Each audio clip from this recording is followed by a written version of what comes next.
Selamat pagi Bapak, Ibu, dan Saudara yang dikasihi Tuhan Yesus. Bertemu kembali dengan Embun Surgawi pada pagi hari ini. Mari kita akan merenungkan firman Tuhan bersama-sama yang diambil dari kitab Yesaya pasal yang ke-42 ayat yang ketiga. Demikianlah bunyi firman Tuhan.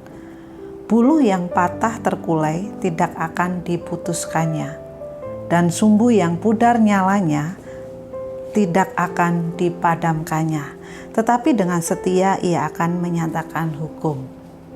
Bapak, Ibu, dan Saudara yang dikasihi Tuhan Yesus, di dalam kehidupan kita tentu kadang-kadang kita bertanya-tanya ya di dalam diri kita kalau sedang mengalami penderitaan atau mengalami pergumulan. Ya, mungkin ada di antara kita yang pasti bertanya, apa maksud Tuhan hal ini terjadi padaku? Atau mengapa Tuhan membiarkan ada penderitaan di dalam hidupku? Atau mungkin kita bertanya ya, mengapa Tuhan sepertinya kok tidak mendengar apa yang menjadi doa-doaku selama ini? Dan kadangkala itu menjadi introspeksi kita sehingga kita mengatakan, apa ada yang salah dengan diri saya? Apa ada yang tidak benar hubungan saya dengan Tuhan? Bapak, Ibu, dan Saudara yang dikasihi Tuhan, pada pagi hari ini kita akan belajar bersama-sama. Mungkin pertanyaan-pertanyaan ini pun juga dialami oleh Zakaria ya. Kita melihat bagaimana Zakaria seorang imam, tetapi dia bergumul untuk mempunyai seorang anak dan lama sekali tak kunjung mendapatkan keturunan. Kita melihat ya, mungkin pertanyaan-pertanyaan yang tadi saya utarakan, pertanyaan-pertanyaan yang mungkin ada di dalam diri kita. Ada kemungkinan Zakaria juga bertanya-tanya ya di dalam hatinya. Karena dia seorang imam yang setia, seorang imam yang sungguh-sungguh melayani Tuhan. Tetapi ternyata Tuhan tidak mendengarkan doanya. Bapak, Ibu, dan Saudara yang dikasihi Tuhan, kita melihat ya di dalam kitab Lukas pasal yang ke-1 ya ayat 8 sampai yang 25 bagaimana tentang Zakaria ini. Tetapi saya akan membaca bersama-sama saat ini. Kita melihat di dalam Lukas pasal yang pertama ayat yang ke-13 sampai yang ke-18 ya, 5 ayat saya akan bacakan. Tetapi malaikat itu berkata kepadanya, "Jangan takut, hai Zakaria, sebab doamu telah dikabulkan dan Elisabet istrimu akan melahirkan seorang anak laki-laki bagimu dan haruslah engkau menamai dia Yohanes. Engkau akan bersukacita dan bergembira, bahkan banyak orang akan bersukacita atas kelahirannya itu.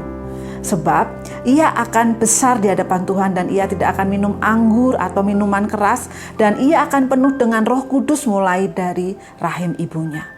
Bapak, Ibu, dan Saudara yang dikasihi Tuhan, kita melihat ya, mungkin Zakaria itu sepertinya ya mulai terkulai ya, sepertinya kalau dikatakan buluh tadi ya sudah mulai terkulai, sudah mulai pudar. Karena apa? Doa-doa yang dipanjatkan sepertinya tidak didengarkan Tuhan. Tetapi kita belajar di sini tentang Imam Zakaria ini, bagaimana Allah tetap membawa Zakaria itu apa? Kembali kepada janjinya. Di ayat yang ke-13, di situ dikatakan, tetapi malaikat itu berkata kepadanya, "Jangan takut, hai Zakaria, sebab doamu telah dikabulkan." Nah, Bapak, Ibu, dan Saudara yang dikasihi Tuhan, Allah memberikan perlakuan khusus ya kepada Zakaria ya. Karena apa? Karena dia adalah seorang yang percaya.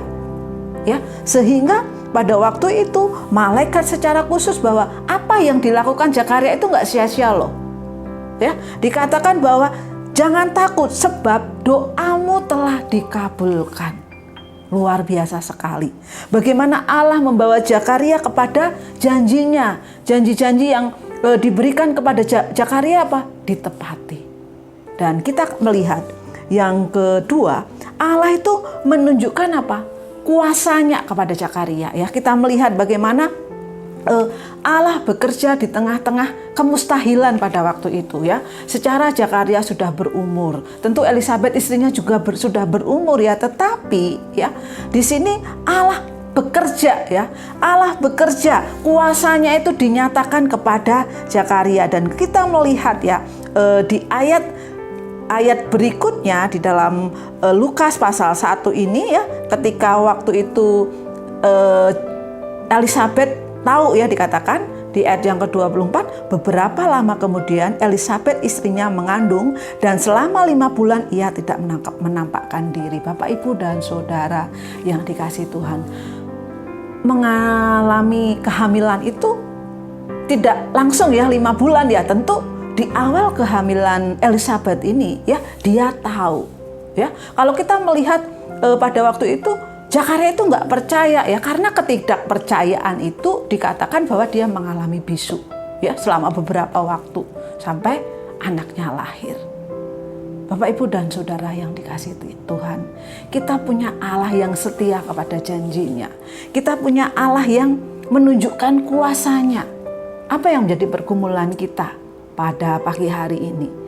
Apa yang menjadi pergumulan-pergumulan kita di tahun-tahun mendatang yang akan kita lalui? Karena sebentar lagi kita akan mengakhiri tahun 2021 ini. Dan 2022 ini tantangan apa yang ada dalam kehidupan kita? Pergumulan apa yang ada di dalam kehidupan kita? Mari kita percaya bahwa Allah tetap setia kepada janjinya, bahwa Allah tetap menunjukkan kasih-Nya. Dan dikatakan di dalam kitab Yesaya pasal yang ke-42 ayat 3, buluh yang patah terkulai tidak akan diputuskannya, dan sumbu yang pudar nyalanya tidak akan dipadamkannya. Tetapi dengan setia ia akan menyatakan hukumnya. Biarlah pada pagi hari ini, ketika kita mulai terkulai, ketika kita mulai merasa sumbunya memudar, jangan takut. Kita punya Allah yang setia kepada janjinya, dan kita punya Allah yang setia kepada kuasanya. Selamat pagi, Tuhan Yesus memberkati.